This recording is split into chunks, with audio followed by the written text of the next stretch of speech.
Good morning to one and all. Friends, welcome to the Direct Text webinar series, lecture number 1. And we are very fortunate to have Honorable Justice Harshaben Devani with us. We welcome her specially. We welcome each and every office bearers, National President Nikita Ben Badeka, Secretary General Samir Bhai Jani, Patkar sir, Ganesh sir, Purohit, Murthy sir, our chairman Bhaskar Bhai Patel, and all the delegates who have been kind enough to grace our function. We would first start our function with a welcome speech from Secretary General AIFTP, Mr. Samir Jani. Jani sir, please. Uh, Good morning, everyone. Honorable Justice Harshaven, she is one of us, now on the other side of the bench, but very eminent judge on a text bench. I understand that her most of the part has been with the text bench.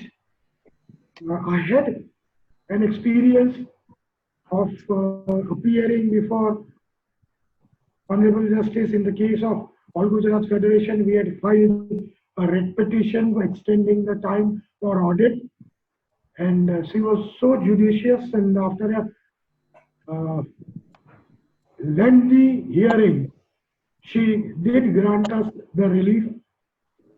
As usual, she has been very much academic in the part and took a very lengthy hearing, but then ultimately we got the relief. It is a rare opportunity to have yourself between us, madam.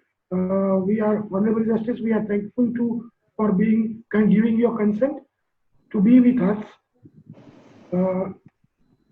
More particularly, in fact, we had a dilemma to whom to put a chairman for Honorable Justice as a faculty. It was very difficult. And then finally we concluded we don't need a chairman. Why do we need a chairman when we have a faculty like you? Thank you so much, ma'am. You are going to deliver on direct taxes, interplay between direct taxes and allied laws like PMLA, Benami Act, GST Act.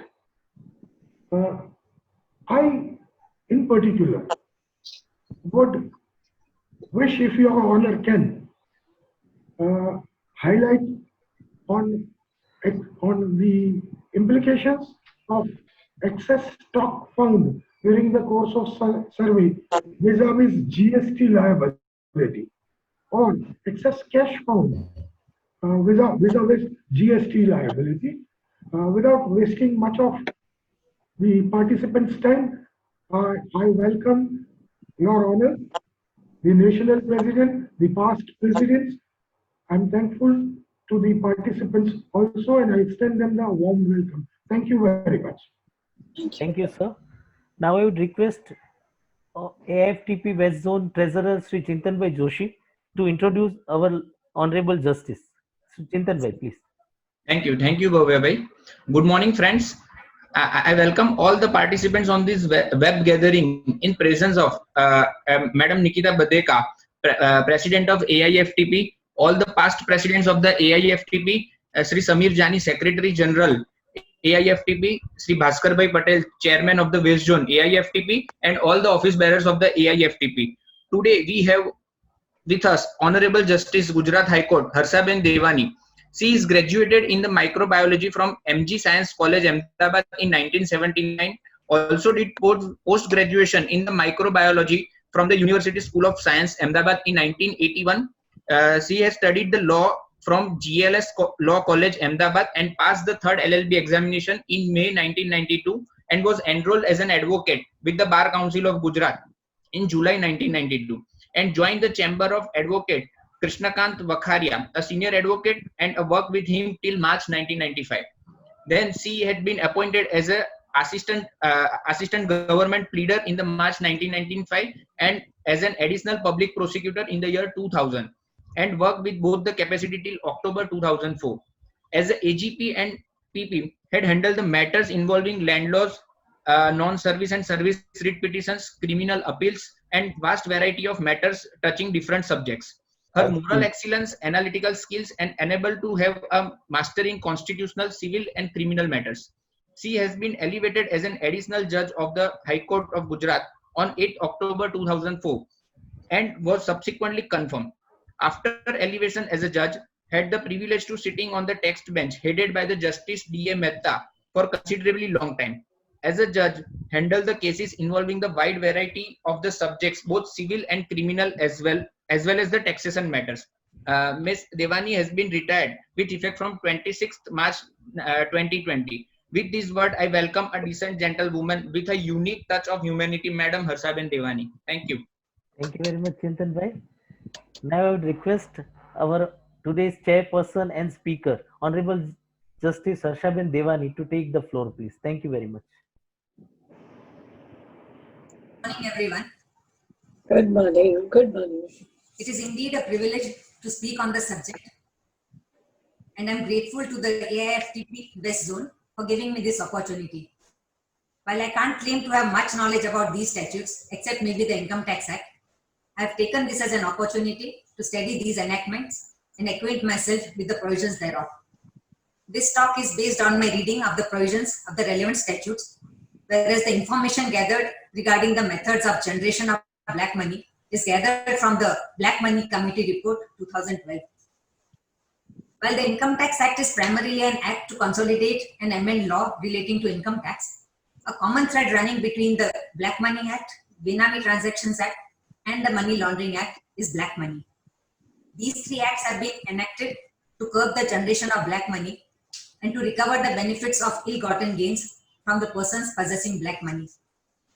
To understand the interplay between the Income Tax Act and the Black Money Act, the Benami Transactions Act, and the Money Laundering Act, and the background in which these three latter acts have been enacted and operate, it would be necessary to understand the concept of black money and how it is generated and laundered to untainted money. There is no uniform or accepted definition of black money. Several terms are in use, such as black money, black income, dirty money, black wealth, underground wealth, black economy, parallel economy, shadow economy, underground or unofficial economy. If money breaks its laws in its origin, movement or use, and is not reported for tax purposes, then it would fall within the meaning of black money. The broader meaning would encompass and include money derived from corruption and other legal ways, to include drug trafficking, counterfeiting currency, smuggling, arms trafficking, etc. It would also include all market-based legal production of goods and services that are concealed from public authorities for the following reasons: to evade payment of tax like income tax, excise duty, sales tax, stamp duty, etc.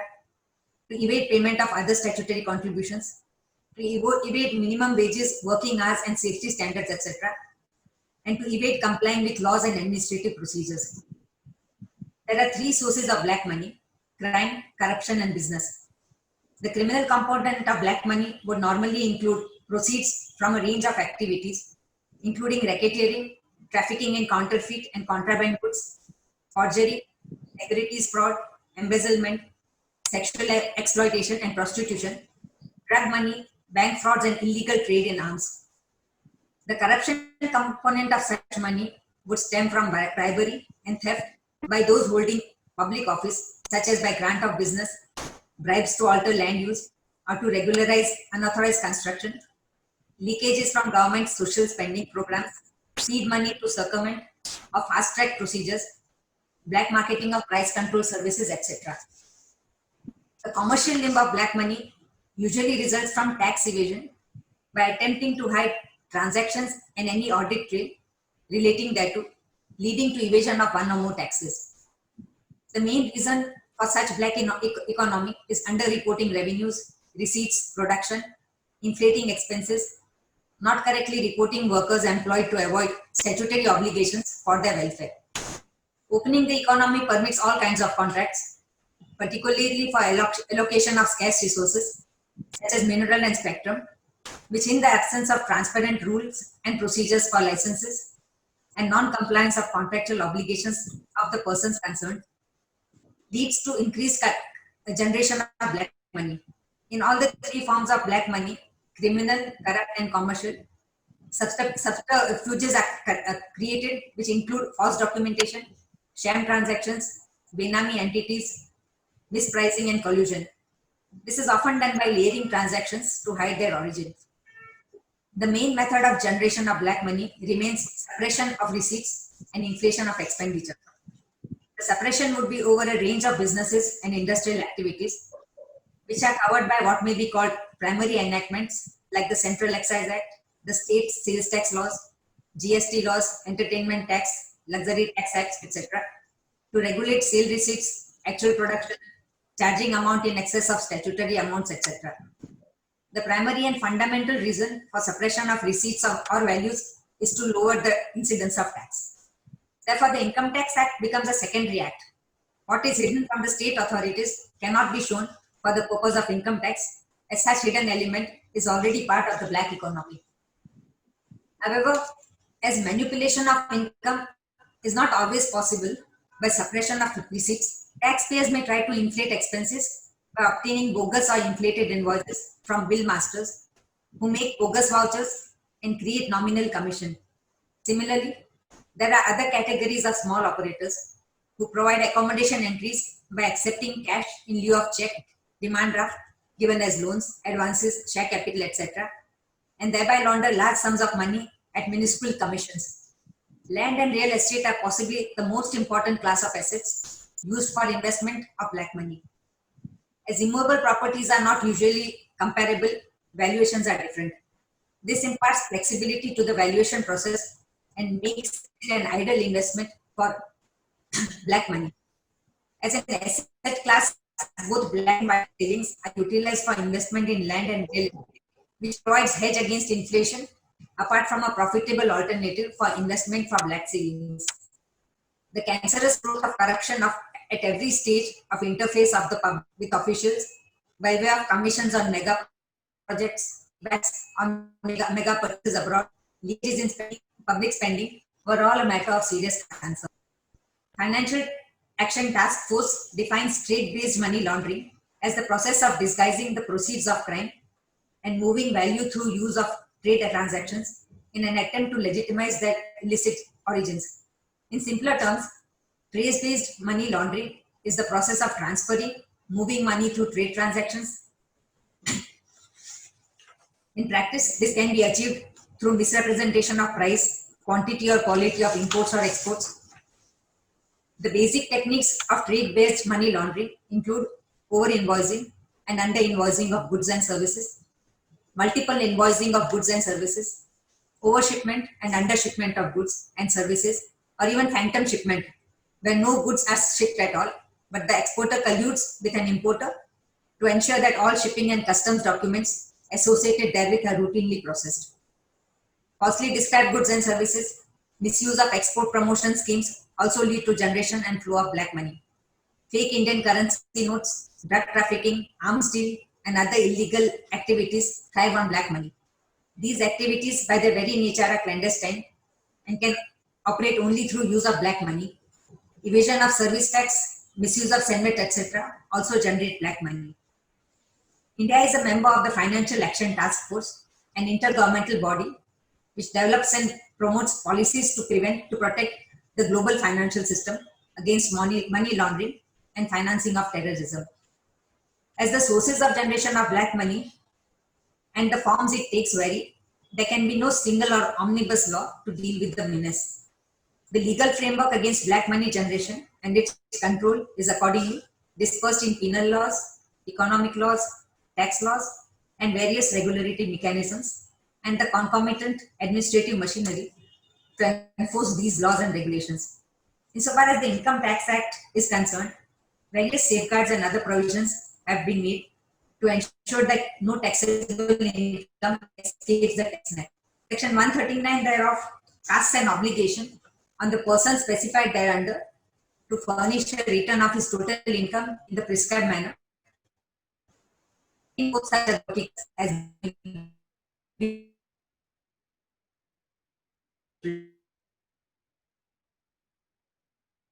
which income has been evaded, the source of such income or the motive of earning such income acquires the character of black money. Thus, all income which is not reported to the tax authorities becomes black money, even though there may have been no illegality involved in earning such income. By Finance Act 2012, a fourth proviso came to be inserted in subsection 1 of section 139 with effect from 1st April 2012, whereby it was made mandatory for residents other than not ordinarily resident in India within the meaning of clause 6 of section 6 who are not required to furnish a return under that subsection and who during the previous year had any asset, including any financial interest in any entity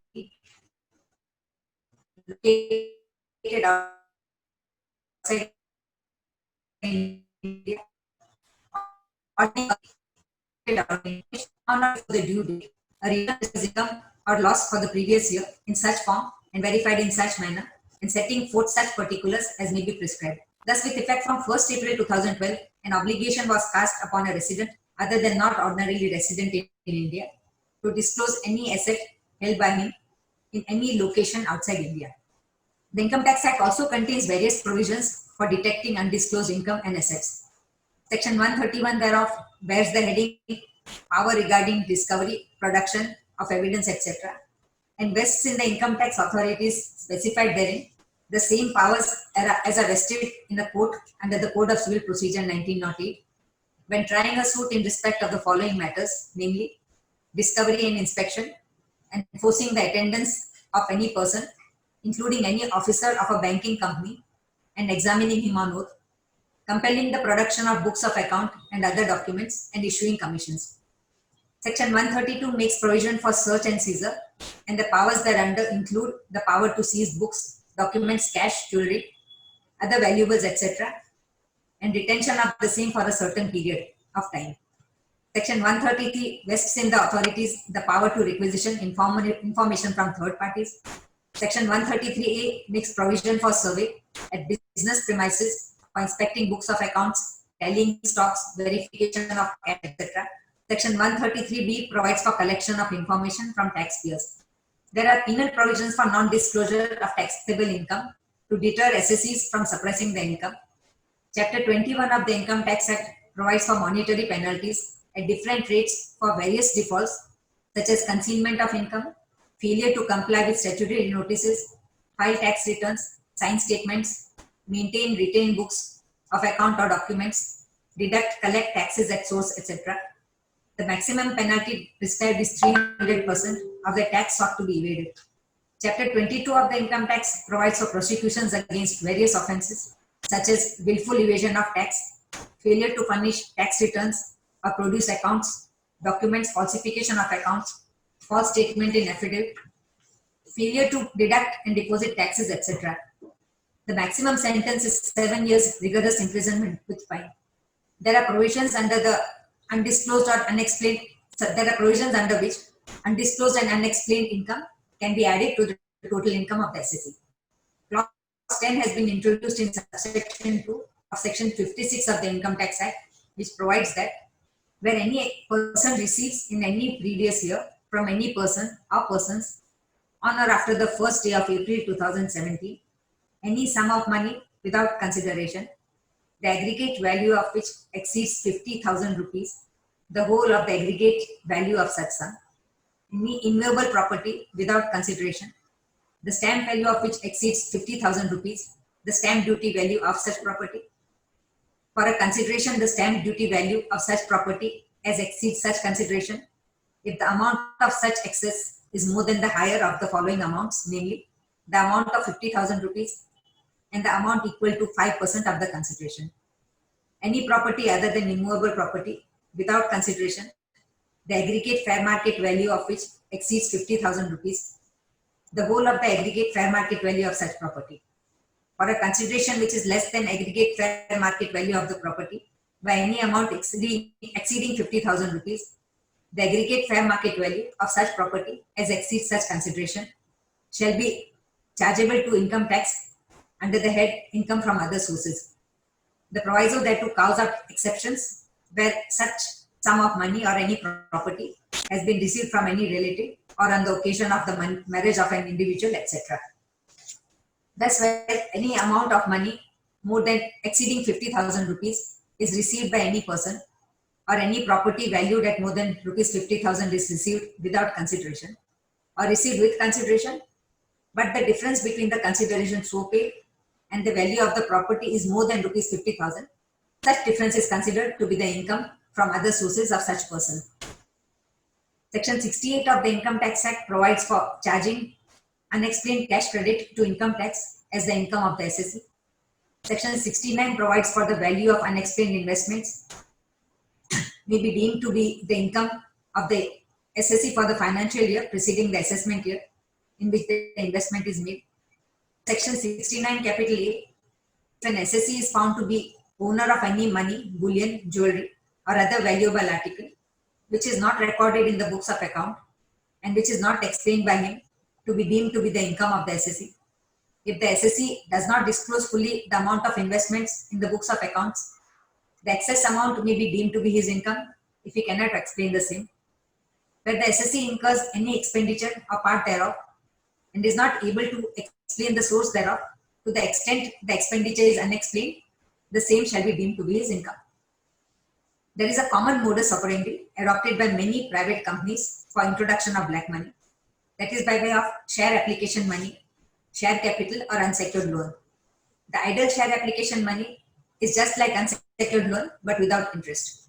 Accordingly, amendment to the Income Tax Act came to be introduced with the Finance Act 2012, whereby a proviso came to be introduced in Section 68, which provides that where the SSC is a company, not being a company in which the public are substantially interested, the sum so credited consists of share application money, share capital, share premium, or any such amount by whatever name called. Any explanation offered by such SSC company shall be deemed not satisfactory unless the person being a resident in whose name such credit is recorded in the books of such company also offers an explanation about the nature and source of such sum so credited, and the explanation in the opinion of the assessing officer aforesaid has been found to be satisfactory. It appears that the provisions of the Income Tax Act had limitations, and the central government was strongly committed to the task of tracking down and bringing down undisclosed foreign assets and income, and accordingly a new legislation came to be introduced to deal with undisclosed assets and income stashed away abroad, namely the Black Money, Undisclosed Foreign Income and Assets Act 2015, which is commonly known as the Black Money Act or the UFIA. To make provisions to deal with the problem of black money, that is undisclosed foreign income and assets, the procedure for dealing with such income and assets, and to provide for imposition of tax on an undisclosed foreign income and asset held outside India, and for matters connected therewith or incidental thereto. The Black Money Act came to be brought into force with effect from 1st April 2015. Simultaneously, the above fourth proviso as well as fifth proviso of subsection 1 of section 139 of the Income Tax Act came to be substituted by the Finance Act 2015 with effect from 1/4/2016, making it obligatory for a resident other than not ordinarily resident in India within the meaning of clause 6 of section 6, who is not required to furnish a return under that subsection, and who at any time during the previous year holds as a beneficial owner or otherwise any asset, including any financial interest in any entity located outside India, or as signing authority in any account located outside India, or is the beneficiary of any asset, including any financial interest in any entity located outside India, to furnish on or before the due date a return in respect of his income or loss for the previous year in such form and verified in such manner, and setting forth such other particulars as may be prescribed. The fifth proviso provided that nothing contained in the fourth proviso shall apply to an individual being a beneficiary of any asset, including any financial interest in any entity located outside India, where income, if any, arising from such asset is includable in the income of the person referred to in clause A of that proviso, in accordance with the provisions of this Act. Subsection 6 of section 139 came to be amended with effect from 1st April 2016 by substitution of the words assets of the prescribed nature, value and belonging to him by the words assets of the prescribed nature and value held by him as beneficial owner or otherwise, or in which he is a beneficiary. so that it shall be mandatory for persons covered by the subsection to declare in their return the assets held by them in beneficial capacity also. Thus, income earned from source located outside India or asset acquired or made located outside India, including assets held by a person as beneficial owner or otherwise, or in which he is a beneficiary, are required to be disclosed in the return filed under subsection 1 of section 139 of the Income Tax Act. In case of failure to do so, the assessee shall be chargeable to tax under section 3 of the Black Money Act for every assessment year commencing on or after 1st April 2016. Thus, if a person fails to disclose the foreign assets and income in the income tax return, then he is liable to be assessed under the Black Money Act.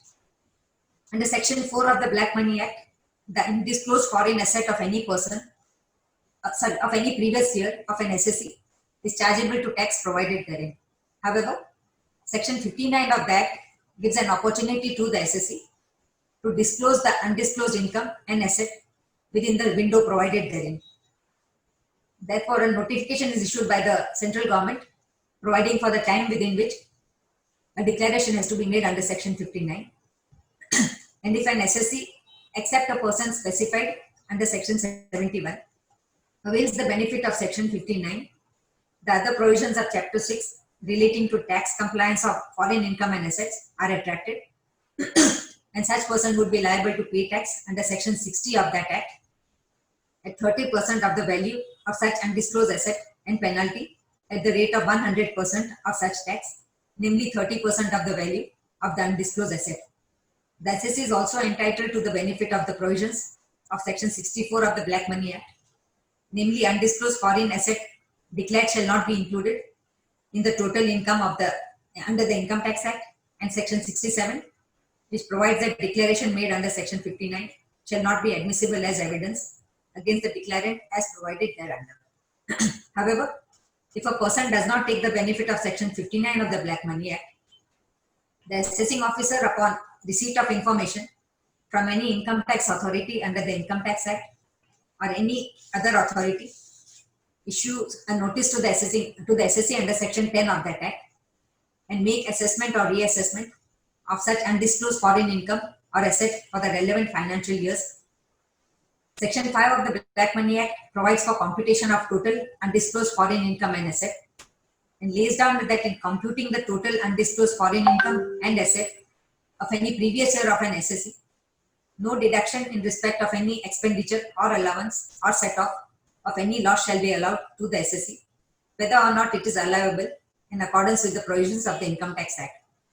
Any income which has been assessed to tax for any assessment year under the Income Tax Act prior to the assessment year to which the Black Money Act applies, or which is assessable or has been assessed to tax for any assessment year under that act, shall be reduced from the value of the undisclosed asset located outside India if the assessee furnishes evidence to the satisfaction of the assessing officer that the asset had been acquired from income which has been assessed or is assessable, as the case may be, to tax. Thus, if an assessee discloses his foreign income or asset in his income tax return, he would be entitled to deduction of any expenditure or allowance or set-off of any loss.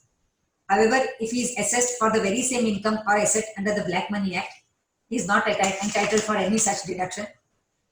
However, any amount of tax paid income used for purchase of undisclosed asset located outside India shall not attract the charge under the Black Money Act. Thus, when an assessee is assessed under the Black Money Act, he is not entitled to deduction of any expenditure or allowance or set-off of any loss or other benefits available under the Income Tax Act. Moreover, where tax has been computed under section 10, the assessee shall also be liable to penalty under chapter 4 of the Act. Under section 41, the assessing officer may direct the assessee to pay by way of penalty, in addition to tax, if any, payable by him, a sum equal to 3 times the tax computed under that section. Also, section 42 of the Act provides that the assessee may be directed to pay a sum of 10 lakh rupees for failure to furnish return of income under subsection 1 of section 139 of the Income Tax Act in respect of any asset held by him located outside India as beneficial owner or otherwise, where he was a beneficiary of any asset located outside India or had any income from any source located outside India. In case where any inaccurate particulars about an asset located outside India have been furnished in the income tax return, the assessee may be liable to pay 10 lakh rupees. Under Section 44 of the Black Money Act, a person who is an assessee in default or deemed to be an assessee in default in making payment of tax, and in case of continuing default of such assessee, he shall be liable to penalty of any amount equal to the amount of tax area. Further penalty has been provided for in case of other defaults as contemplated under Section 45 of the Black Money Act. Thus, a person who does not avail of the benefit of Chapter 6 of the Black Money Act, namely by making a declaration under Section 59 within the time provided, is exposed to much stringent provisions under the Black Money Act. The Black Money Act also provides for penalty for not furnishing return of income in respect of undisclosed foreign income and asset under subsection 1 of Section 139 of the Income Tax Act and for furnishing inaccurate particulars in respect of foreign income or assets in the return of income filed under subsection 1 of Section 139. Section 3 of the Black Money Act, which is the charging section, provides that there shall be charged on every assessee for every assessment year commencing from 1st April 2016 a tax in respect of his total undisclosed foreign income and asset of the previous year at the rate of 30% of such undisclosed income and asset, which is subject to the provisions of the Act. Thus, the charge under the Black Money Act is on undisclosed foreign income and asset. The proviso to Section 3 provides that an undisclosed asset located outside India shall be charged to tax on its value to the previous year in which such asset comes to the notice of the assessing officer.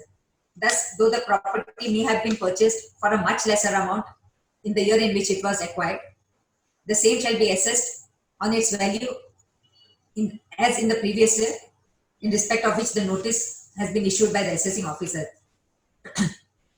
Thus, while in case of undisclosed foreign income of an assessee, the same would be subject to tax under the provisions of the Black Money Act only for every assessment year commencing on or after 1st April 2016, namely assessment year 2016-17 onwards. As far as this foreign income outside India is concerned, the previous year in which such asset is acquired is not relevant. In other words, an undisclosed asset would be subject to tax under the Black Money Act, notwithstanding the date of its acquisition, which may even be a previous prior assessment year commencing on 1st April 2016, and shall be charged to tax under this provision on the value of such asset in the previous year in which such asset comes to the notice of the assessing officer. While undisclosed foreign income and asset become chargeable to tax under the Black Money Act from assessment year 2016-17, insofar as undisclosed foreign asset is concerned, while it becomes chargeable to tax from assessment year 2016-17 onwards, the date of acquisition of such asset may relate to any assessment year, even prior to assessment year 2016-17. Therefore, even after the coming into force of the Black Money Act, insofar as assessment years prior to assessment year 2016-17 are concerned, the undisclosed foreign income would be chargeable to tax under the relevant provisions of the Income Tax Act. Under Section 4 of the Income Tax Act, which is the charging section, there is a charge on the total income of the previous year of every person. Thus, the total income of a person is chargeable to tax under Section 4 of the Income Tax Act, which would include foreign income and assets also. But if a person does not disclose his foreign income or assets in the return of income and is consequently not taxed under that act, he exposes himself to the rigors of the Black Money Act and is chargeable to tax under Section 3 of that act, and also becomes amenable to the other stringent provisions of the Black Money Act. Therefore, if a person does not want to fall within the clutches of the Black Money Act, he is required to disclose his income and assets under the Income Tax Act and pay the tax chargeable thereunder.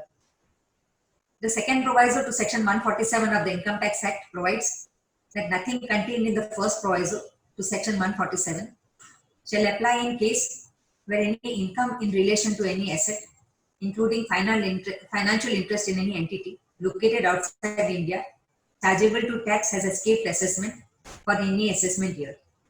The first proviso provides that where any assessment under subsection 3 of Section 143 or that section has been made under the relevant assessment year, no action shall be taken under that section after the expiry of 4 years from the end of the relevant assessment year, unless any income chargeable to tax has escaped assessment by reason of failure on the part of the SSE to make a return of income under section 139 or in response to a notice under subsection 1 of section 142 or section 148, or to disclose fully and truly all material facts necessary for his assessment for that assessment year. Thus, the second proviso does away with the limitation of 4 years as provided in the first proviso to section 147 in case of undisclosed foreign income.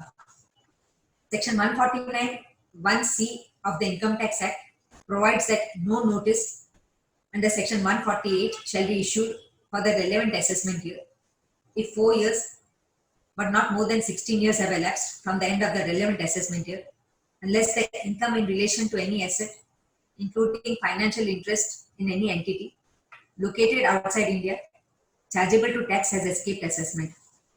Clause C of subsection 1 of section 149 of the Income Tax Act came to be inserted with a Finance Bill 2012 with effect from 1st July 2012. By virtue of clause C of subsection 1 of section 149, the time limit for reopening assessment has been extended to 16 years in respect of any asset, including financial interest in any entity located outside India, so that the bar applies for periods beyond 16 years in such cases. Thus, undisclosed foreign income of a person prior to the assessment year on or after 1st April 2016, on or before 1st April 2016, would continue to be assessed under the Income Tax Act. Under the Black Money Act, SSE is defined under subsection 2 of section 2 to mean a person being a resident in India within the meaning of section 6 of the Income Tax Act in the previous year, or being a resident or not ordinarily resident in India within the meaning of clause 6 of section 6 of the Income Tax Act in the previous year, who was a resident in India either in the previous year to which the income referred to in section 4 relates, or in the previous year in which the undisclosed asset located outside India was acquired, provided that the previous year in case of acquisition of undisclosed asset outside India shall be determined without giving effect to the provisions of clause C of section 72. Clause C of section 72 provides that where any asset has been acquired or made prior to the commencement of that act, and no declaration in respect of such asset is made under the chapter, such asset shall be deemed to have been acquired or made in the year in which a notice under section 10 is issued by the assessing officer, and the provisions of that shall apply accordingly.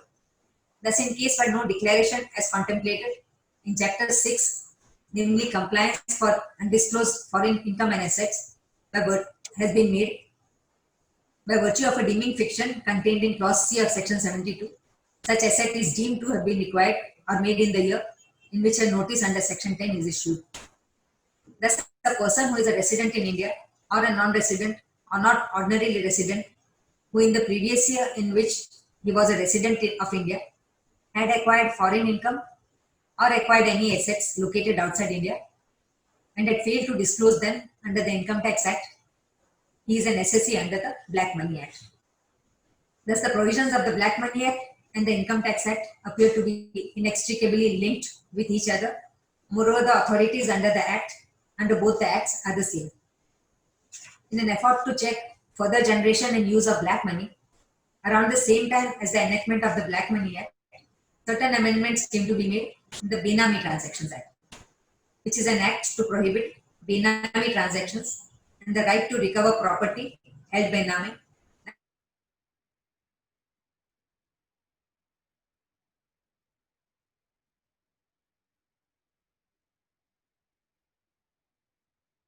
while the real title rests in another person who purchased the property and who is the beneficial owner. Such transactions are called Benami transactions. These transactions are entered into to defraud creditors as well as public revenues. Such transactions were prevalent in India from time immemorial, but they came to light when the British established their rule in India. When the British found Benami transactions as a custom of the country, it was decided to recognize all such transactions till otherwise ordered by law.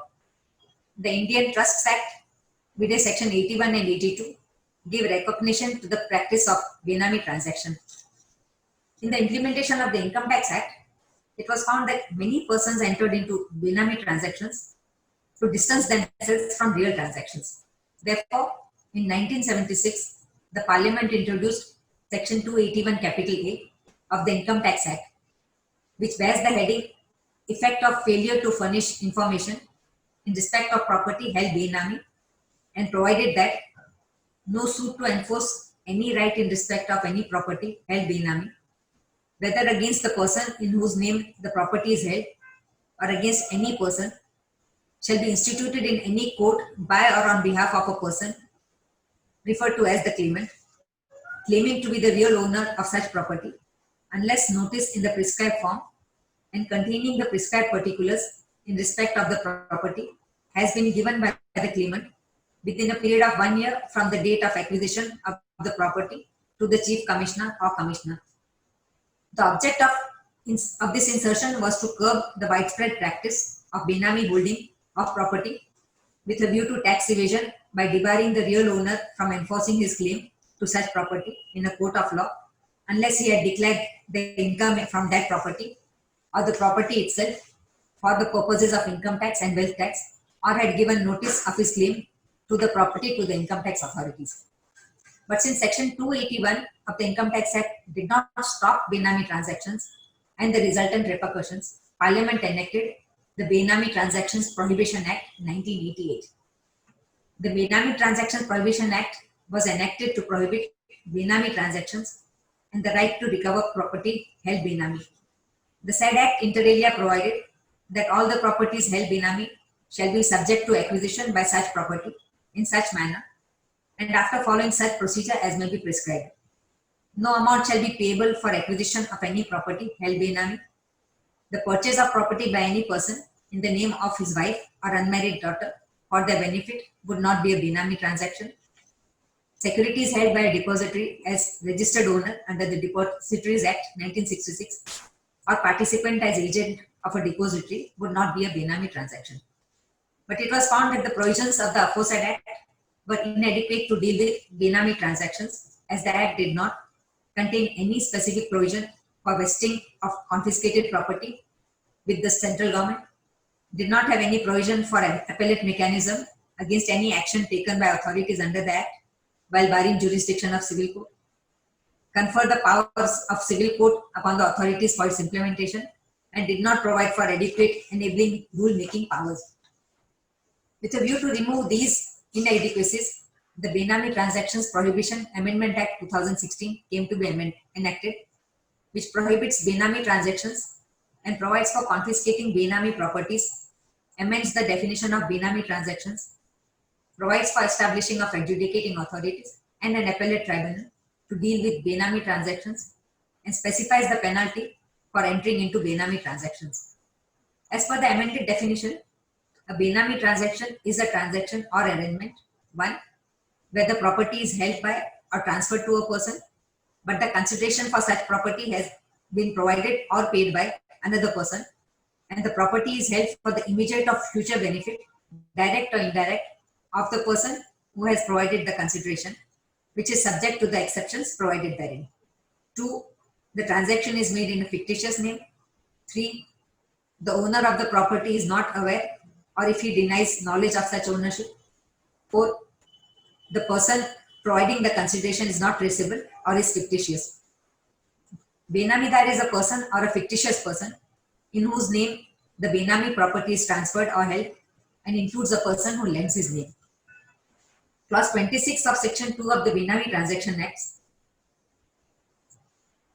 defines property to mean assets of any kind, whether movable or immovable, tangible or intangible, corporeal or incorporeal, and includes any right or interest or legal documents or instruments evidencing title to or interest in the property.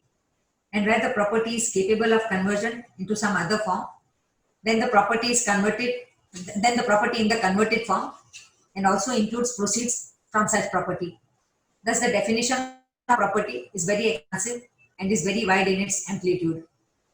While Section 281 capital A of the Income Tax Act barred suits in respect of property held Benami it was subject to an exception.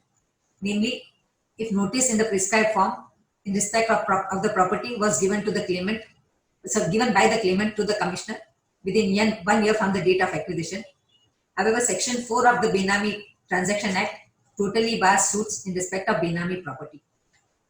Section 3 of the Benami Transactions Act prohibits any person from entering into a Benami transaction, provides that anyone who enters into a Benami transaction shall be punishable with imprisonment as provided therein, and anyone who enters into a Benami transaction on or after the date of commencement of the Amendment Act shall, notwithstanding anything contained in subsection 2, be punishable in accordance with the provisions of Chapter 4, the Chapter 7. Section 4 of the Benami Transactions Act prohibits the right to recover property held Benami and provides that no suit, claim or action to enforce any right in respect of any property held Benami shall lie against any person by or on behalf of a person claiming to be the real owner of the property. Section 5 provides that property held Benami shall be liable to confiscation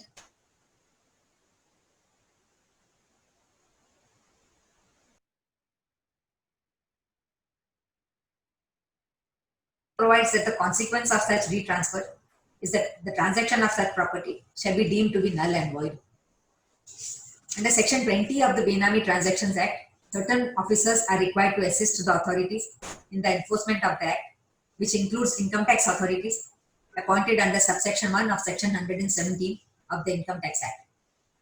Section 23 of the Benami Transaction Act empowers the initiating officer, after obtaining prior approval of the approving authority, to conduct or cause to be conducted any inquiry or investigation in respect of any person, place, property, assets, documents, books of account, or other documents in respect of any other relevant matters under the Act. Chapter 4 of the Act makes provision for attachment and adjudication and confiscation. Chapter 6 makes provision for special courts for trial of offence punishable under the Act. Subsection 1 of Section 53 of the Benami Transaction Act, which falls under Chapter 7, namely offences and prosecution, provides for penalty for Benami transaction and lays down that when any person enters into a Benami transaction in order to defeat the provisions of any law or to avoid payment of statutory dues or to avoid payment to creditors, the beneficial owner, Benamidar, and any other person who abets or induces any person to enter into Benami transaction shall be guilty of the offence of Benami transaction. Subsection 2 thereof provides for the punishment for the offence and lays down that whoever is found guilty of the offence of Benami transaction referred to in subsection 1 shall be punishable with rigorous imprisonment for a term which shall not be less than 1 year, but which may extend to 7 years, and shall also be liable to fine which may extend to 25% of the fair market value of the property. Section 55 of the Benami Transaction Act prohibits institution of prosecution against any person in respect of any offence under Section 3, 53 or 54 of the Act without the prior sanction of the competent authority. The explanation that too defines competent authority to mean a commissioner, director, a principal commissioner of income tax, or a principal director of income tax defined in clause 16, clause 21, clause 34b, and clause 34c respectively of Section 2 of the Income Tax Act. Thus, it is the income tax authorities who are competent authorities to grant sanction to prosecute for an offence under the Benami Transactions Act. Section 56 of the Benami Transaction Act repeals Section 281A of the Income Tax Act 1961. Section 60 provides that the provisions of the Act shall be in addition to and shall not save as hereinafter expressly provided in derogation to any other law for the time being in force. Thus, while the proceedings under the Benami Transaction Act may be taken against the person in respect of any Benami transaction or arrangement, and the Benami property may be attached and confiscated, and he may be prosecuted under the penal provisions of that Act, he can still be proceeded with under the provisions of the Income Tax Act in respect of the undisclosed income employed to purchase such Benami property. Thus, he would face charges at two ends. He would face liability under the Benami Act, the Transaction Act, as well as under the Income Tax Act. to deal with the menace of Benami transactions and to ensure that an SSE also discloses properties in which he has a beneficial interest, Subsection 6 of Section 139 of the Income Tax Act has been amended with the Finance Act 2015. The amended Subsection 6 lays down that the prescribed form of returns referred to in Subsection 1 and 3 of this section and in Clause I of Subsection 1 of Section 142 shall, in such cases as may be prescribed, require the SSE to furnish the particulars of income exempt from tax, assets of the prescribed nature and value held by him as a beneficial owner or otherwise, or in which he is a beneficiary, his bank account and credit card held by him, expenditure exceeding the prescribed limits incurred by him, and the prescribed heads and other outgoings as may be prescribed. Furthermore, significant beneficial owner disclosures under the Companies Act 2013 also help in covering Benami transactions. Section 89 of the Companies Act provides for declaration in respect of beneficial interest in any share. Subsection 1 thereof provides that where the name of a company is entered in the register of members of a company as the holder of shares in that company, but who does not hold the beneficial interest in such shares, such person shall make a declaration within such time and in such form as may be prescribed to the company, specifying the name and other particulars of the person who holds beneficial interest in such shares. Subsection 2 thereof provides that every person who holds or acquires a beneficial interest in share of a company shall make a declaration to that company, specifying the nature of his interest, particulars of the person in whose name the shares stand registered in the books of the company, and such other particulars as may be prescribed. Subsection 6 of Section 89 provides that wherein any declaration under this section is made to a company, the company shall make a note of such declaration in the register concerned and shall file within 30 days from the date of receipt of declaration by a return in the prescribed form with the registrar in respect of such declaration with such fees or additional fees as may be prescribed. Thus, Section 89 of the Companies Act casts an obligation on both the Benamidar as well as the person who holds beneficial interest to file declarations in respect of beneficial interest in any share, and a further obligation upon the company to file a return with the registrar in respect of such declaration. Section 90 of the Companies Act provides for register of significant beneficial owners in a company. Subsection 1 thereof provides that every individual who acting alone or together or through one or more persons or trusts, including a trust and persons resident outside India, holds beneficial interest of not less than 25% or such other percentage as may be prescribed in shares of a company, or the right to exercise or the actual exercising of significant influence or control as defined in clause 27 of subsection 2 over the company referred to as the significant beneficial owner, shall make a declaration to the company specifying the nature of his interest and other particulars in such manner and within such period of acquisition of beneficial interest or rights and any change thereof as may be prescribed.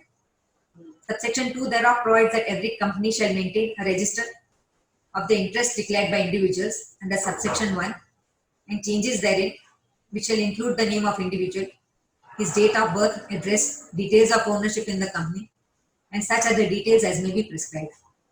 Subsection 4 of Section 90 casts an obligation on every company to file a return of significant beneficial owners of the company and changes therein with the registrar containing names, addresses, and other details as may be prescribed within such time, in such form and manner as may be prescribed.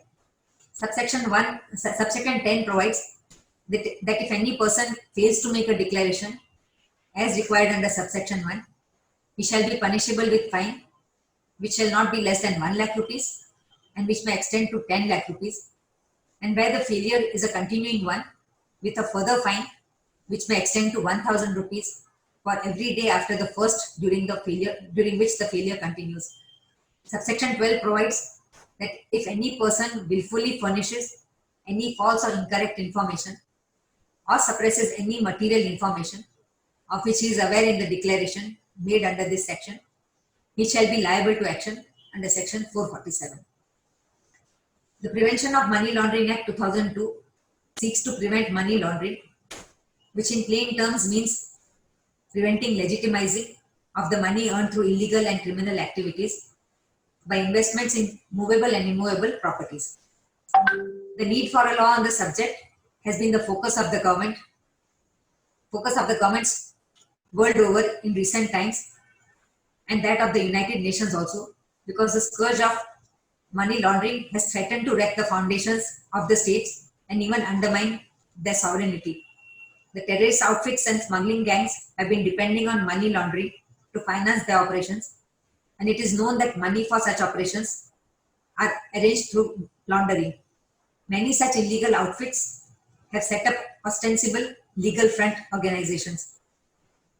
The money generated through illegal activities is ultimately inducted and integrated with legitimate money and its species like movable and immovable property. Thus, economic offenses, commercial frauds, crimes like murder, extortion have contributed to money laundering in a significant manner. The perpetrators of heinous crimes should not be allowed to enjoy the fruits of the money that pass such activity, and therefore the object of the enactment is to deprive the property of which is related to the proceeds of specific crimes listed in the schedule to the Act. The Money Laundering Act is a criminal law which came into force on 1/7/2005. Under the scheme of the Act, money laundering linked to a predicate scheduled offence is liable for punishment. A large number of offences in about 30 different statutes are scheduled offences under the Money Laundering Act. Section 3 of the Money Laundering Act defines the offence of money laundering. Once the agency concerned with the predicate scheduled offence registered a case, Enforcement Directorate takes up investigations under the Money Laundering Act to ascertain the proceeds of crime generated from the predicate offence booked by the law enforcement agency. In case of prima facie case of generation of proceeds of crime and laundering is made out, Section 17 of the Money Laundering Act provides for seizure, and Section 5 thereof provides for attachment of properties involved in money laundering. The action of seizure and attachment is required to be adjudged by the adjudicating authority under Section 10 of the Money Laundering Act. The persons, both natural and legal entities, who are accused of the offence of money laundering linked to the scheduled offence can be prosecuted in special courts as per Section 44 of the Act. Section 4 of the Money Laundering Act provides for rigorous imprisonment of minimum 3 years, which can extend to 7 years, and a fine of ₹5 lakhs on conviction by the court of persons who have been accused of the offence of money laundering.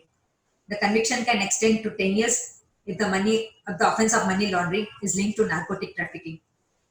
The property attached under the Money Laundering Act can be confiscated by the adjudicating authority under Section 8 thereof after conviction by the court of the accused in the trial for scheduled offence. Chapter 9 of the Money Laundering Act provides for reciprocal arrangements for processes and assistance for transfer of accused persons with contracted states and the procedure for seizure, attachment and confiscation of assets found lying overseas.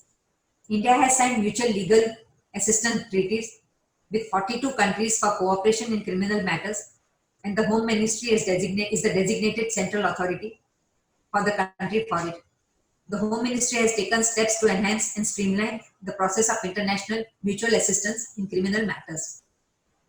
Section 12 of the Money Laundering Act requires financial sector entities like banks, banking companies, financial institutions, and intermediaries to verify the identity of their clients, maintain records, and report suspicious transactions, cash transactions, to the Financial Intelligence Unit, India.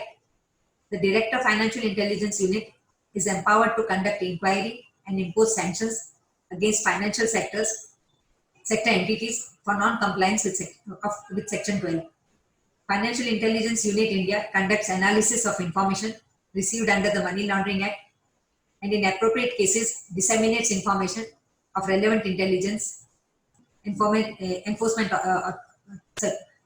disseminates information to relevant intelligence agencies, which include Central Board of Direct Taxes, Central Board of Excise and Customs, Enforcement Directorate, Narcotics Control Bureau, Central Bureau of Investigation, intelligence agencies, and regulators of financial sector. This information received from the information received from the Money Laundering Act is also used by the income tax authorities to unearth undisclosed income. To strengthen the provisions of the Money Laundering Act, amendments were carried out in the year 2009. These amendments have introduced new definitions to clarify and strengthen the Act and the strengthened provisions related to attachment of property involved in money laundering and its seizure and confiscation. Many offences have been added in parts A and B of the schedule to the Act, including those pertaining to insider trading and market manipulation, as well as smuggling of antiques, funding terrorism, human trafficking other than prostitution, and a wider range of environmental crimes. A new category of offences with cross-border implications has been introduced as Part C. Part C has been amended with the Act 22 of 2015 with effect from 1/7/2015, whereby the offences of willful attempt to evade any tax, penalty or interest referred to in Section 51 of the Black Money Act has been inserted. Thus, an assessee who has not disclosed his foreign income in his return of income for any assessment year commencing from 1st April 2016 or any undisclosed asset located outside India acquired at any point of time is liable to be assessed under the provisions of the Black Money Act, and in case of any willful attempt in any manner to evade any tax, penalty and interest chargeable under the Black Money Act is liable to punishment under Section 51 thereof, which is also a scheduled offence under the Money Laundering Act. As noticed earlier, subsection 12 of Section 90 of the Companies Act provides that if any person willfully furnishes any false or incorrect information or suppresses any material information of which he is aware in the declaration made under this section, he shall be liable to action under Section 447. Section 447 of the Companies Act makes provision for punishment of fraud and is a scheduled offence under Part A of the schedule to the Money Laundering Act. Thus, stringent provisions have been made to ensure compliance of the provisions of Section 90 of the Companies Act by making Section 447 thereof a scheduled offence. Money laundering has been defined under Section 3 of the Money Laundering Act to have the meaning assigned to it in Section 3. Section 3 of the Money Laundering Act bears the heading Offence of Money Laundering and provides that whosoever directly or indirectly attempts to indulge or knowingly assists or knowingly is a party or is actually involved in any process of activity connected with proceeds of crime, including its concealment, possession, acquisition or use, and projecting or claiming it as untainted property, shall be guilty of offence of money laundering. The explanation thereto came to be inserted with effect from 1/8/2019 and clarifies that 1. A person shall be guilty of the offence of money laundering if such person is found to have directly or indirectly attempted to indulge or knowingly assisted or knowingly is a party or is actually involved in one or more of the following processes or activities connected with the proceeds of crime, namely concealment or possession or acquisition or use or projecting as untainted property or claiming as untainted property in any manner whatsoever. It is further clarified that the process or activity connected with proceeds of crime is a continuing activity and it continues till such time a person is directly or indirectly enjoying the proceeds of crime by its concealment or possession or acquisition or use or projecting it as untainted property or claiming it as untainted property. Thus, any person who in any manner whatsoever is connected with proceeds of crime is guilty of the offence of money laundering. The expression proceeds of crime has been defined under Clause U of Section 2 of the Money Laundering Act to mean any property derived or obtained directly or indirectly by any person as a result of criminal activity relating to a scheduled offence or the value of any such property, or where such property is taken or held outside the country, then the property equivalent in value held within the country or abroad. The explanation thereto clarifies that proceeds of crime include property not only derived and obtained from the scheduled offence, but also any property which may directly or indirectly be derived or obtained as a result of any criminal activity relatable to the scheduled offence. Property is defined under clause V of section 2 of the Act to mean any property or assets of every description, whether corporeal or incorporeal, movable or immovable, tangible or intangible, and includes deeds and instruments evidencing title to or interest in such property or assets wherever located. The explanation thereto clarifies that the term property includes property of any kind used in the commission of an offence under the Act or any of the scheduled offences. Thus, any property connected with a scheduled offence falls within the ambit of the expression proceeds of crime, and any person involved in any process connected therewith is guilty of the offence of money laundering. Accordingly, a person who is in any manner connected with the proceeds of crime derived by committing an offence under section 51 of the Black Money Act also commits the offence of money laundering and is amenable to the other provisions of Money Laundering Act. Section 4 of the Money Laundering Act provides for the punishment for money laundering. Section 5 provides for attachment of property involved in money laundering. Subsection 1 thereof provides for provisional attachment of such property, which the authority specified therein has reason to believe on the basis of material in his possession that any person is in possession of any proceeds of crime, and such proceeds of crime are likely to be concealed, transferred, or dealt with in any manner which may result in frustrating any proceedings relating to confiscation of such proceeds of crime under Chapter 3 of the Act. The proviso thereto provides that no such attachment shall be made unless a report has been forwarded to the magistrate under Section 173 of the Criminal Procedure Code in relation to the scheduled offence, or a complaint has been filed before a magistrate or a court taking cognizance of the scheduled offence. While authorities under the Money Laundering Act have the powers of attachment, summoning, production of documents and evidence, etc., access to information, to impose fine, power to survey, search and seizure and freezing of property, search of persons, to arrest, detention of property, detention of record, and adjudication for the purpose of attachment, the offence under Section 4 of the Money Laundering Act and any scheduled offence connected to the offence are required to be tried by special courts constituted under Section 43 of that in the manner provided in Section 44 thereof. Subsection 5 of Section 8 of the Money Laundering Act provides that where on a conclusion of a trial of an offence under the Act, the special court finds that the offence of money laundering has been committed, it shall order such property involved in the money laundering or which has been used for commission of the offence of money laundering shall stand confiscated to the central government.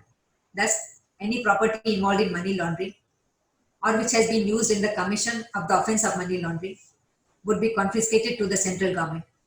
Therefore, apart from the punishment for commission of the scheduled offence and the offence of money laundering, the property involved in money laundering or used in the commission of such offence would also be confiscated. Thus, by way of money laundering, there is an attempt or actual involvement in converting proceeds of crime, which would be in the nature of income which is not disclosed under the Income Tax Act, to untainted property, namely property which ostensibly appears to have been disclosed under the Income Tax Act. As discussed earlier, black money is also generated by suppressing profits, stocks, over-invoicing, under-invoicing, evasion of tax under the commercial tax statutes like Sales Tax Act, the Stamp Act, Service Tax Act, GST, etc. To curb such evasion of taxes, various safeguards have been provided under the GST, under the Central Goods and Services Tax Act, which is commonly known as the CGST Act.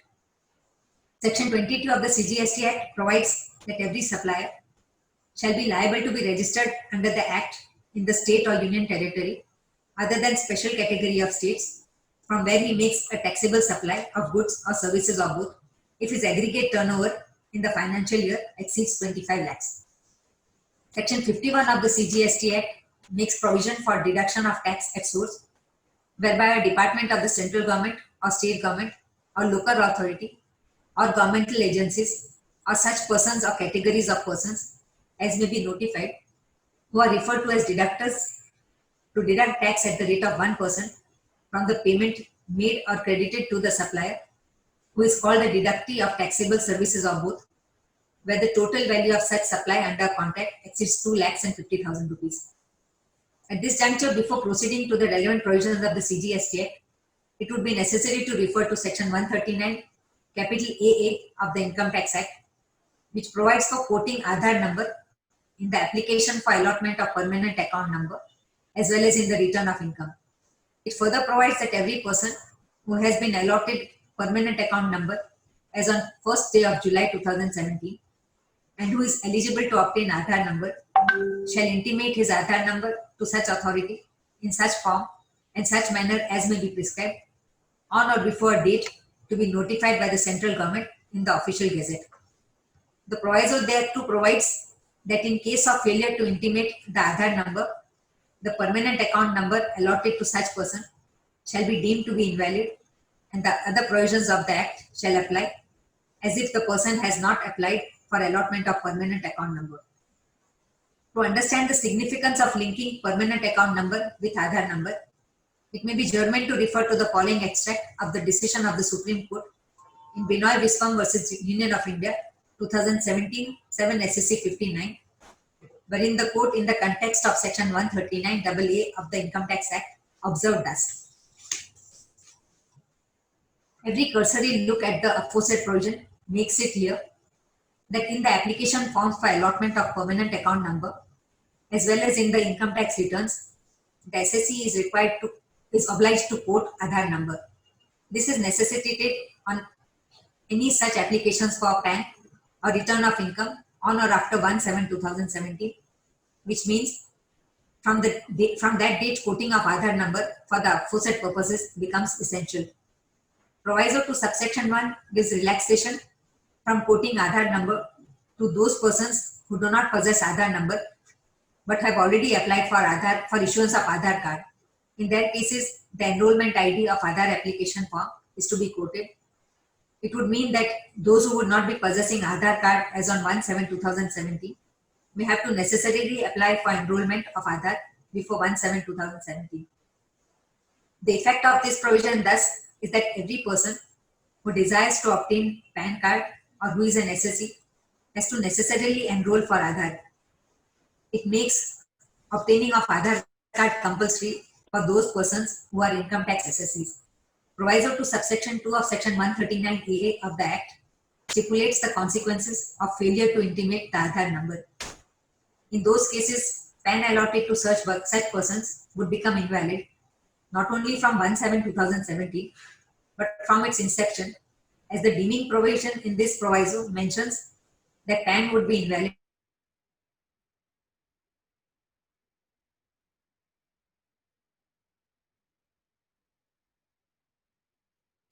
to the central government to exempt such persons or classes of persons or any state or part of any state from the requirement of quoting Aadhaar number in the application form for PAN or in the return of income.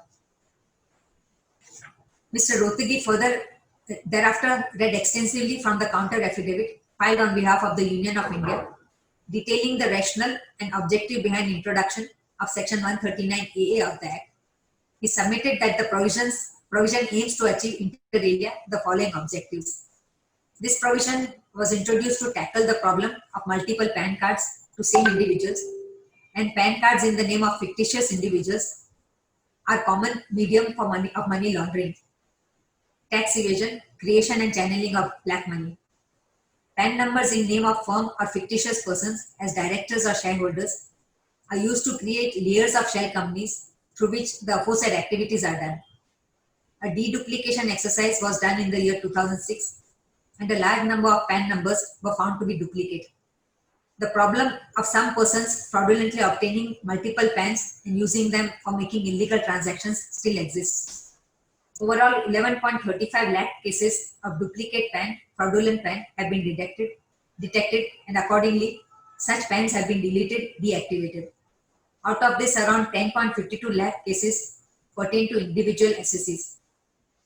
Total number of Aadhaar for individuals exceeds 113 crores, whereas total number of PAN for individuals is around 29 crores. Therefore, whereas the Aadhaar Act applies to the entire population, the Income Tax Act applies to a much smaller subset of the population, that is the taxpayers. In order to ensure one PAN to one person, Aadhaar can be the sole criterion for allotment of PAN to individuals. Only after all existing PAN are seeded with Aadhaar and quoting of Aadhaar is mandated for new PAN applications. The counter affidavit filed by the Union of India also gives the following instances of misuse of PAN. In NSDL scam of 2006, about 1 lakh bogus bank and demat accounts were opened through use of PANs. The real PAN owners were not aware of these accounts. As banks progressively start insisting on PANs for opening of bank accounts, unscrupulous operators manage multiple PANs for providing entries and operating undisclosed accounts for making financial transactions. Entry operators maintain a large number of shell companies using duplicate PANs or PANs issued in the name of dummy directors and name lenders. As the persons involved in bogus directors are usually the same set of persons, linkage with Aadhaar would prevent such misuse. Further, it will also be expedient for the enforcement agencies to identify and red flag such misuses in future. Cases have been found where multiple PANs are acquired by a single entity by dubious means and used for raising loans from different banks. In one such case at Ludhiana, multiple PANs were found acquired by a person in his individual name as well as in the name of his firms by dubious means. During investigation, he admitted to have acquired multiple PANs for raising multiple loans from banks and to avoid adverse CIBI information. Prosecution has been launched by the Income Tax Department in this case. To tackle the problem of black money, Mr. Rothgi pointed out that the second report of the Special Investigation Team on black money, headed by Justice M.B. Shah retired, after observing the menace of corruption and black money, recommended as follows. At present, for entering into financial business transactions, persons have option to quote their PAN or UID, or passport number, or driving license, or any other proof of identity.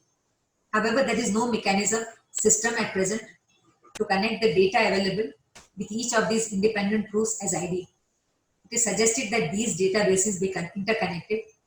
This would assist in identifying multiple transactions by one person with different IDs.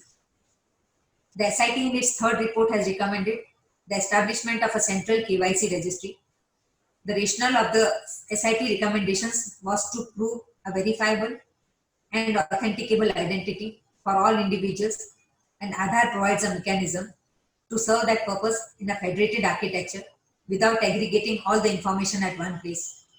The committee headed by the chairman CBDT on measures to tackle black money in India and abroad reveals that various authorities are dealing with the menace of money laundering being done to evade taxes under the garb of shell companies by the persons who hold multiple bogus PAN numbers under different names or variations of their names, providing accommodation entries to various companies and persons to evade taxes and introduce undisclosed and unaccounted income of those persons into their companies as share applications or loans and advances or booking fake expenses. These are tax frauds and devices which are causing loss of revenue to the tune of thousands of crores. Another objective is to curb the menace of shell companies. It is submitted in this regard that PAN is a basis of all the requirements in the process of incorporation of a company. Even an artificial juridical person like a company is granted PAN. It is required as an ID proof for incorporation of a company, applying for DIN, digital signature, etc. PAN is also required for opening a bank account in the name of a company or individual. Basic documents required for obtaining a PAN are ID proof and address proof. It has been observed that these documents, which are a basis for issuance of PAN, could easily be forged, and therefore PAN cards issued on the basis of such fraud documents cannot be genuine, and it can be used for various financial frauds crime. Aadhaar will ensure that there is no duplication of identity, as biometric will not allow that. If at the time of opening bank accounts itself, the more robust identity proof like Aadhaar has been used in place of PAN, the menace of mushrooming of nondescript shell jama kharchi bogus companies would have been prevented. There is involvement of natural person in the complex web of shell companies only at the initial stage when the shareholders subscribe to the share capital of the shell company. After that, many layers are created because there is a company-to-company transaction and much more complex structure of shell company compromising the financial integration of the nation is formed, which makes it almost impossible to identify the real beneficiary involved in these shell companies. These shell companies have been used for the purpose of money laundering at a large scale. The fake PAN cards have facilitated the enormous growth of shell companies, which were being used for layering funds and illegal transfer of such funds to some other companies, persons are parked abroad in the guise of remittances against import. The share capital of these companies or these shell companies are subscribed by fake shareholders through numerous bank accounts opened with the use of fake PAN cards at the initial stage. Thus, the purpose behind introducing Section 139 AA of the Income Tax Act is to check the menace of black money as well as money laundering, and also to widen the income tax net so as to cover those persons who are evading payment of tax. This provision was required to tackle the problem of multiple PAN cards to same individuals, and PAN cards in the names of fictitious individuals are uncommon medium of money laundering, tax evasion, creation of channeling of black money, since PAN numbers in the name of firm of fictitious persons as directors or shareholders are used to create layers of shell companies through which the aforesaid activities are done. Section 203 capital A of the Income Tax Act makes provision for tax deduction and collection account number and provides that every person deducting tax or collecting tax in accordance with the provisions of this chapter who has not been allotted a tax deduction account number, or as the case may be, a tax collection account number, shall within such time as may be prescribed apply to the assessing officer for the allotment of a tax deduction or collection account number. The requirement of having permanent account number or tax deduction and collection account number under the Income Tax Act is also introduced in the CGST Act. Section 25 of the CGST Act provides for procedure for registration. Subsection 6 thereof provides that every person shall have a permanent account number issued under the Income Tax Act 1961 in order to be eligible for grant of registration. The proviso thereto provides that if a person required to deduct tax under Section 51 may have in lieu of a permanent number a tax deduction and collection account number issued under the said Act in order to be eligible for grant of registration. Subsection 6A, 6B, 6C and 6D have been inserted in Section 25 of the CGST Act by Finance Act 2019. Subsection 6A provides that every registered person shall undergo authentication or furnish proof of possession of Aadhaar number in such form and manner and within such time as may be prescribed. The first proviso thereto postulates that if an Aadhaar number is not assigned to the registered person, such person shall be offered alternate and viable means of identification in such manner as the government may, on the recommendations of the council, prescribe. The second proviso ordains that in case of failure to undergo authentication or furnish proof of possession of Aadhaar number or furnish alternate or viable means of identification, registration allotted to such person shall be deemed to be invalid and the other provisions of the Act shall apply as if such person does not have any registration. Subsection 6B of Section 25 provides that on and from the date of notification, every individual shall, in order to be eligible for grant of registration, undergo authentication or furnish proof of possession of Aadhaar number in such manner as the government may, on recommendations of the council, specify in the said notification. The proviso thereto postulates that if an Aadhaar number is not assigned to the registered person, such person shall be offered alternate and viable means of identification in such manner as the government may, on the recommendations of the council, prescribe. Subsection 6C of Section 25, which is extremely significant, provides that on and from the date of notification, every person other than an individual shall, in order to be eligible for grant of registration, undergo authentication or furnish proof of possession of Aadhaar number of the Karta, Managing Director, Full-Time Director, such number of partners, members of Managing Committee or Association, Board of Trustees, authorized representative, authorized signatory, and such other class of persons in such manner as the government may, on the recommendations of the council, specify in the said notification. There is a similar proviso as contained in subsection 6A and 6B. Thus, to be eligible for registration under the CGST Act, a person should have a permanent account number issued under the Income Tax Act, and a person required to deduct tax under Section 51 may, in lieu of permanent account number, have a tax deduction and collection account number issued under the Income Tax Act in order to be eligible for grant of registration. The registered person is also required to undergo authentication or produce proof of Aadhaar number.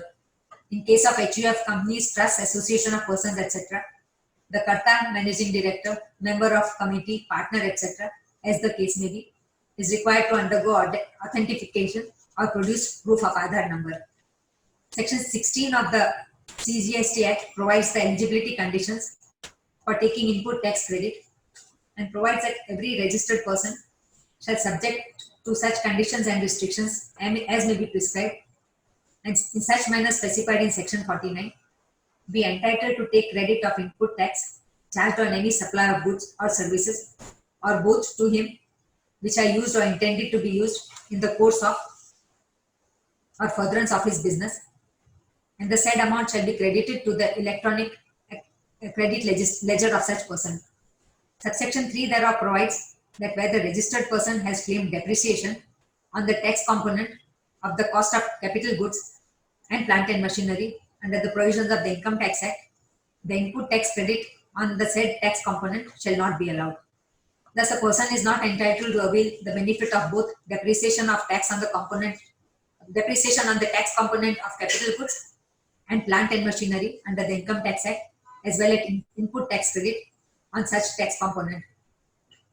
Under section 150 of the CGST Act, the government mandates filing of information returns under CGST for certain class of persons. Information returns are not tax returns. They are rather tax documents which are used to report certain business transactions.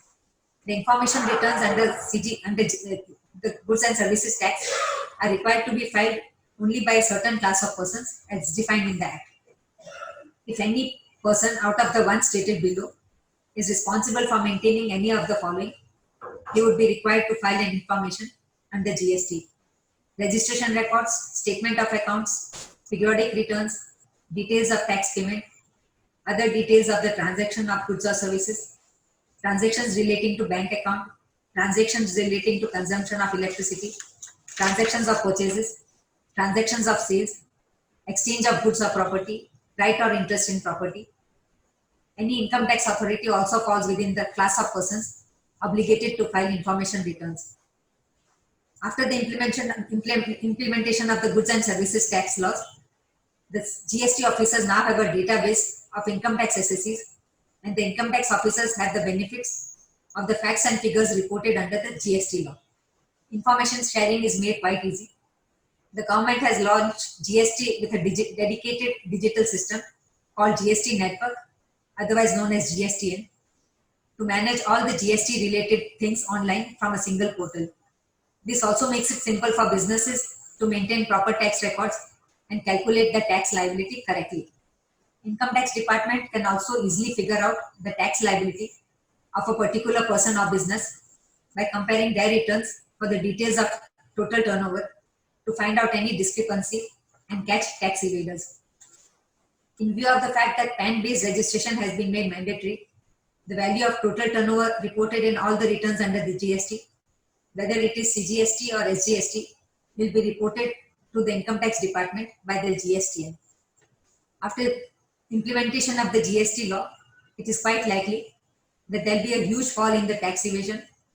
Quite often businesses report a different value of stock in the annual value-added tax return as compared to the income tax return. This valuation is sometimes inflated to show higher profits to maintain the credit score against the bank loans taken from the bank, while on the other hand, many entities deflate the value of stock to attract less tax liability. Under the GST law, every movement of taxable goods having invoice of value of rupees 50,000 above 50,000 is subject to generation of e-way bill. Further, every sale invoice will get uploaded on the GST portal. These invoices will in turn be referred to the buyer. Insofar as returns filed under the value-added tax law or central sales tax laws are concerned, they do not require validation from the buyer. A major implication of this information sharing between the income tax and the GST departments would be that the tax evaders who window dress the books at the end of the year to lessen the tax liability will find it harder to do so. Such actions of window dressing were possible before the income tax department did not have any access to the data which is filed under the state value added tax laws. However, under the new regime, GSTN will be the single repository to all these transactions, and the income tax department will have a clear picture of the total sales and purchases and eventually the overall profitability of every business. So it is clear that an upward assessment under one law is going to impact the liability of the SSC under the other law as well. Thus, while the Black Money and the Benami Transaction Act, the Money Laundering Act operate in different fields, they have been enacted with the object of dealing with the menace of black money, namely money that is unaccounted for, wherein taxes have not been paid on that money. The taxing statutes like the Income Tax Act and the CGST Act contain provisions to curb evasion of tax. Moreover, both these taxing statutes as well as the Companies Act contain provisions for detection of Benami properties and for checking generation of black money. That would be all. Thank you.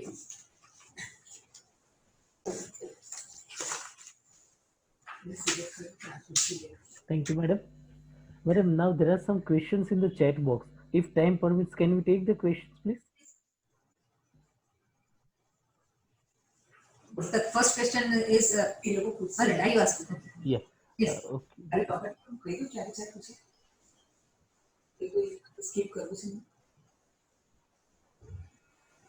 Madam, should I ask the question? No. Yes. Yes. The first question is the word black money defined in the Income Tax Act, and what is the definition? That is the first. Black money is not defined under the Income Tax Act. It is not defined. Okay. Thank you, madam. The next question is: can a government official acting in his official capacity be charged of offences under Benami Transaction Prohibition Act if he transfers public property to his relatives or friends, or raising fictitious beneficiaries and thereby showing raised revenue or records of government?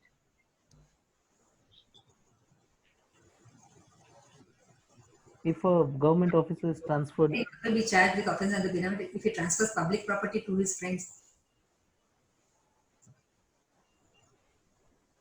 that may be by public auction, but not through a proper. So that by public auction. So Yes. he transfers. I was wondering how. Yes.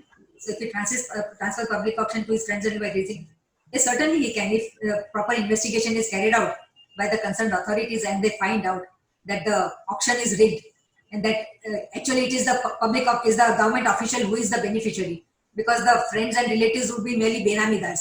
Therefore, it can certainly be proceeded with against under the Benami Transactions Act. Okay, madam. Thank you. Tax have been enacted specifically to meet with these kinds of eventualities also. Thank you. Madam, the next question is: what would be the implication under the GST of income declaration on account of excess stock declared during a survey by income tax?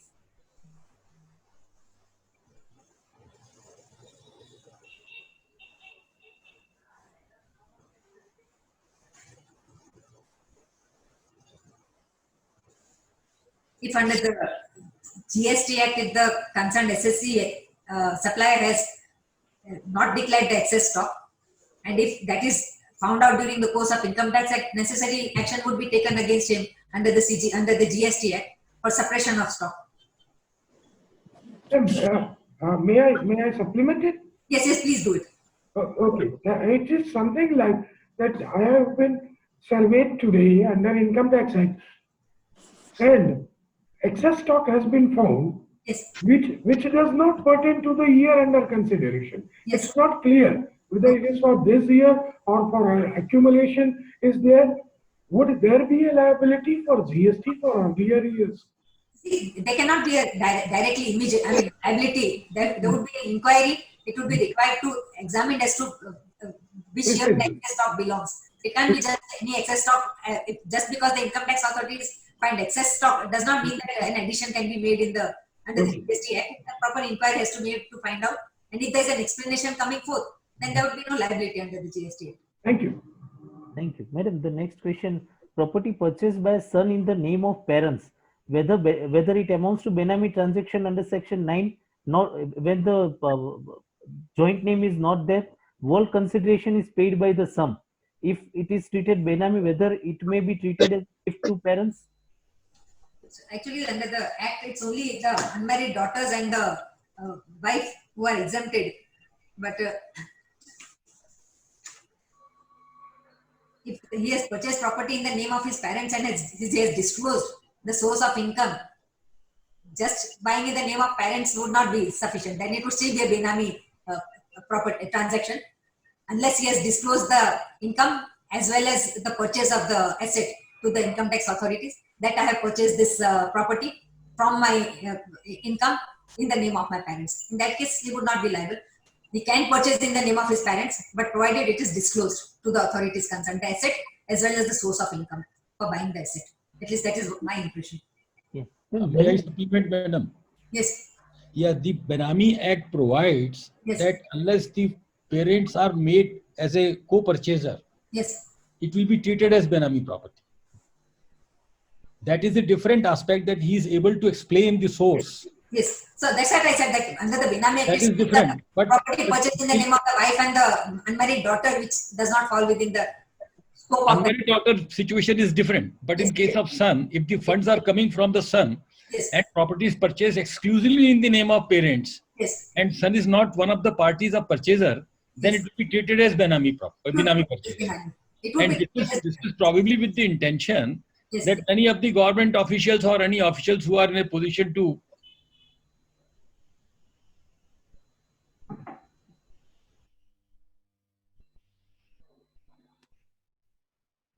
has been given for Benami, in So that it is covered. But if he is a co-purchaser, then it will not be treated as Benami.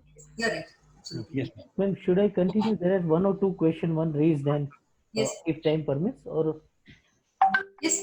yes.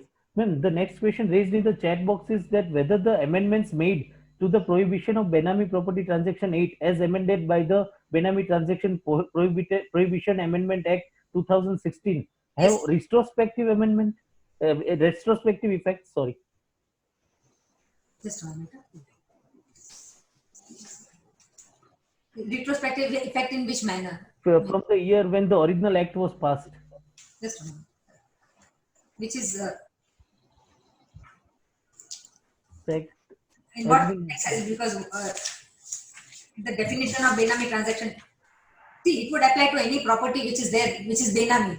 So, Thank you. past transactions cannot be reopened, but any transaction, I mean, any further proceedings, that act would apply, the amended act. The scope of that would, that is, basically I'm not being able to understand, because if it's with reference to a particular section, I would be able to explain properly. Fine, sir. Can I request Chairman, sir, should we continue or should I end? No, if there is no question, then required to be end. There are 2 or 3 questions. If time permits. If Madam permit, then you can go ahead. Otherwise, we can. I'll attempt to answer if I can. Yes. Ma'am, the next question, which there is a raised hand, that is Mr. Hitesh Kumar Jain. I would unmute him. Mr. Jain, I think he is not there. The last question, which is there in the chat box, is that what is your view on Rajasthan High Court decision in Niharika Jain case on retrospectivity? Unfortunately, I have not read the decision, so I'm not aware of it. Okay, that's all from the questions which were there in the chat box. I would now request Bhaskar Bhai Patel to take over the proceedings to give the vote of thanks. Yes. Our National President Nikita Ben Badeka, Secretary General Samir Bhai Jani, our past President Purohit Sir, Premalata Bansalji, and Murthy Sir, other office bearers of West Zone, and the National AIFTP, and the participants. First of all, I would like to thank Honorable Justice Harshaben Devani for enlightening us on this subject in detail, along with the citations which may be required for the purpose. And all the participants have gained out of this lecture, and that will be utilized for their day-to-day practice before the competent authorities. I also thank Madam Honorable Justice Harshaben Devani for providing us such a time, precious time, and be with us in our All India Federation of Tax Practitioners with all the participants, those who have joined today in this webinar. Particularly, I cannot forget the gesture of Advocate Archana Ben Acharya, who has made it convenient to be with us, Honorable Justice Harshaben Devani. Without her, it could have not been materialized. And I acknowledge her presence also in today's webinar so that it is materialized. I thank all the past presidents and our office bearers and the participants for joining this webinar, and kindly requested to join the webinar on tomorrow on income tax and on 17th also on income tax, so that we will have some ideas regarding direct tax on the particular topics. Thanks all again. Thank you very much, Chairman, sir. With the kind permission of the organizers, can I end the meeting, sir? Yes, sir. Thank you. Thank you. That is all from us. Thank you very much.